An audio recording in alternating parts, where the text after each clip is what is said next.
करते हैं, हमारे सहयोगियों का जुड़ना शुरू हो चुका है। रिसर्च लेकर हमारे साथ अभिषेक सत्यव्रत हमारे सहयोगी जुड़ चुके हैं। अभिषेक, हाय, गुड मॉर्निंग। और बजट का दिन, शुरुआत करते हैं ग्लोबल ट्रिगर्स के साथ ही। शुक्रवार को कमजोरी के साथ बंद हुए थे यूएस के बाजार। बिल्कुल कविता, गुड मॉर्निंग। और बजट का दिन ही काफ़ी स्पेशल डे है। हालांकि रविवार है तो आज तो एशियाई बाज़ारों की छुट्टी है, लेकिन अमेरिकी बाज़ार जो शुक्रवार को खुले थे वहाँ पर हमने देखा कि कमज़ोरी ही दिखाई दी। डाउ, नैस्डैक या फिर S&P 500 तीनों इंडेक्स में कमज़ोरी रही।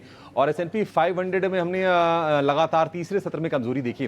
देखिए, एक बड़ा डेवलपमेंट हुआ है जिस पर पूरे ग्लोबल बाज़ारों की नज़र थी कि अमेरिका में US फेड का नया चेयरपर्सन कौन होगा।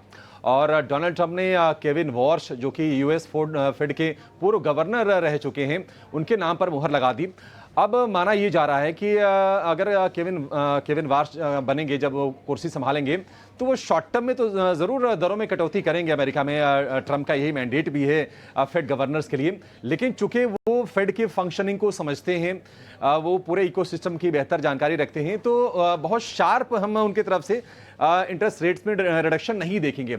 मैच्योरिटी के साथ वो काम करेंगे। और फेड की स्वायत्तता को लेकर भी जो तमाम सवाल खड़े हो रहे थे कि क्या होगा जेरोम पावेल के बाद, उसको लेकर भी कहने की जो सवाल था उसका जवाब मिल गया है कि एक मैच्योर फिर डायरेक्शन होगा।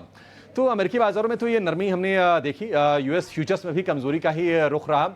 और कुछ स्टॉक स्पेसिफिक अगर हम एक्शन की बात करें तो वेरिजोन नतीजों के बाद 12% दौड़ा और 2008 के बाद सबसे बड़ी तेजी रही। अगर हम जनवरी की चाल की बात करें कविता, तो हमने देखा कि S&P 500 में लगभग करीब 1.25% के आसपास की गिरावट रही है। डाउ जोन्स में करीब 1.25% के आसपास की। लेकिन अगर हम अन्य संकेतों की बात करें बाजार के लिए, तो अब देखेंगे कि गोल्ड सिल्वर में जो मेगा रैली जो चल रही थी उस पर लगी है ब्रेक। और गोल्ड में एक सेशन में 9% के आसपास से गिरावट आई। चांदी में 1980 के बाद एक दिन की सबसे बड़ी गिरावट, 30% चांदी टूट गई। और जो भाव पहुंच गए थे $120 के ऊपर चांदी के, वो गिर के आ गए हैं $85 के आसपास। क्योंकि अगेन केविन वॉर्श वाला फैक्टर रहा कि केविन वॉर्श यहां से ज्यादा दरों में कटौती नहीं करने वाले हैं। तो अगर दरों में कटौती नहीं होती है तो फिर फंड फ्लोज मूव नहीं करेंगे सेफ हेवन एसेट्स की तरफ। ये एक चीज होगी। उसके चलते हमने भारी गिरावट देखी। क्रूड की बात करें तो क्रूड ईरान और अमेरिका के बीच में जो तनातनी है वो कायम है। और क्रूड का भाव भी ऊपरी स्तर के आसपास ही है। लगभग $70 प्रति बैरल के आसपास के भाव हैं कच्चे तेल के। डॉलर इंडेक्स 96 तक गिर के आया।